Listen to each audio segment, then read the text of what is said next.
All right, ladies and gentlemen. So we are now going to talk about materials and material instances and how to change them. So I think by now you know that in order to change a material, you simply click on the object, and in the details panel, if you scroll to materials, you should find a list of them, and you can just pick the one that you want, like a chrome ball. Very reflective materials like this do cost more. You are going to see a drop in frame rate if you have too much of those, so especially if it's moving around, but be careful. But you can see that it does reflect the colors around it, and that's really what metalness is. Objects also around it are going to reflect colors. When light bounces off, you can see that, just like in real life, as I bring it closer to the wall, some of that red is going to spill on this back wall. If you look right here, you can see that. But reflections do definitely require a lot of performance from your GPU. Another way to change the material is to go into your content drawer with Control Spacebar, click on the material filter, and then either go into your content or starter content folder. And then you can just drag one on there. So now that you know how to apply a material, how do you create your own? Well, let's find out. First off, we're going to create a new folder. So let's go up to our content folder, click Add Folder, and just call this one Custom Material. There's no spaces, and the C and the M are capital. So I already created one earlier, so I'm going to delete it. So I go in here, and you can turn off this filter. It doesn't really need to be on. Now I'm going to create a new material. M_GNLE. M underscore is the name material, and then underscore instead of space, and then what it is. So let me go ahead and attach this to here, and we can see that nothing happens. And that's because we have to edit our material. Double click on it. And we're going to go in here to the base color. And let me explain some of these parameters first. This is the color of the thing. This is how metallic it is. We're not going to use specular too much, but it's basically the same, similar to metallic. It's just going to have a different workflow. Roughness is how rough it is. Emissive is how much it glows. And don't worry about these other ones just yet. So let's start off with metallic, because this one's easy. It's a constant. And it's going to be somewhere between 1 and 0. So 0 looks like this, and 1 looks like this. If you go higher than 1, it doesn't really do anything. It looks black because our base color is black right now. I'm going to copy and paste this one and use that one also for our roughness, which is going to be between 1 and 0 as well. Set it to 0. And then our base color is also a constant, but it's actually a constant 3, and that's because it's not just one value. It's not either 0 or 1. It's going to be red, green, and blue. So if you double click on it, you can pick your color. You got to change both of these sliders right here. So now we have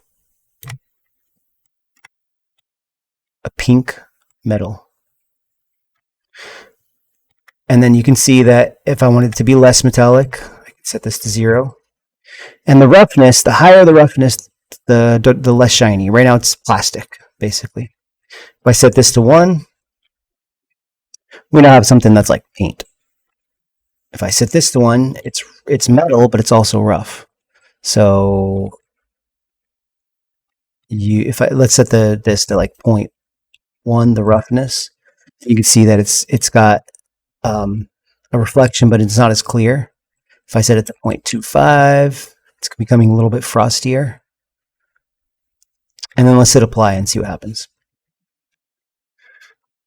Okay, so we got this rose metallic kind of thing, which is kind of cool. Now what we're going to do is we're going to create a material instance. So this is going to make it easier for you to edit, because you can see that if I change the color right now to my favorite color, it does not change here until we hit apply. But if this is our master material and we create instances, we can actually do it in real time, and we can actually use this for multiple separate materials. So let's do that. We're going to right click on this, and we're going to go to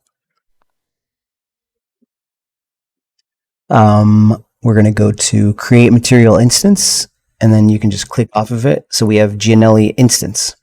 Material instances are the child. This is the parent. So this is like the main one, and this is like the stuff that does what it asks. But as you can see, there's nothing I can do right here. I can't change anything. I can just change the parent.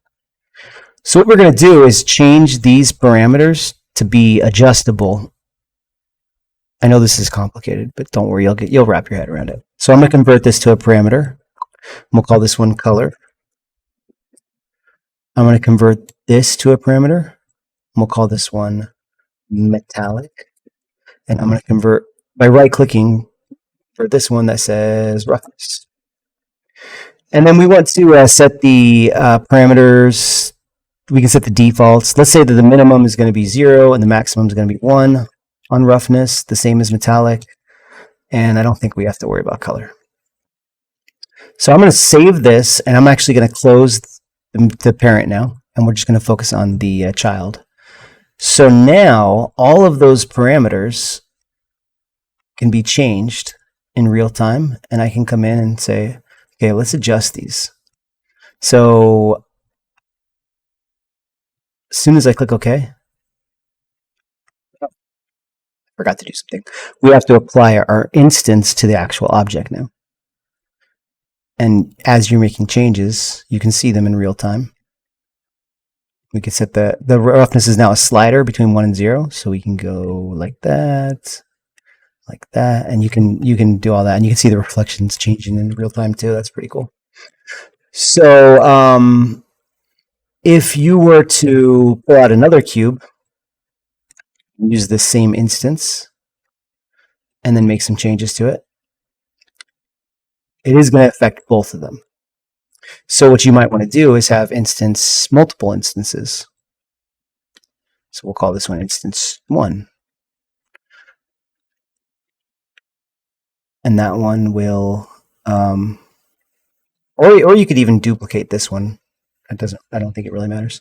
But now I can come in and say, okay, I want instance 1 to look like this. And then instance 2 is going to look like that. But they're both using the same parent. I don't need to make any changes to that one at this point. So we have some cool looking cubes, and you can make any types of colors and roughnesses and metallics that you want. If you want to go into more depth, like painting them and adding ridges and all this other stuff, that's going to be later in the quarter. But that's how you assign materials, and that's how you create a material and material instance.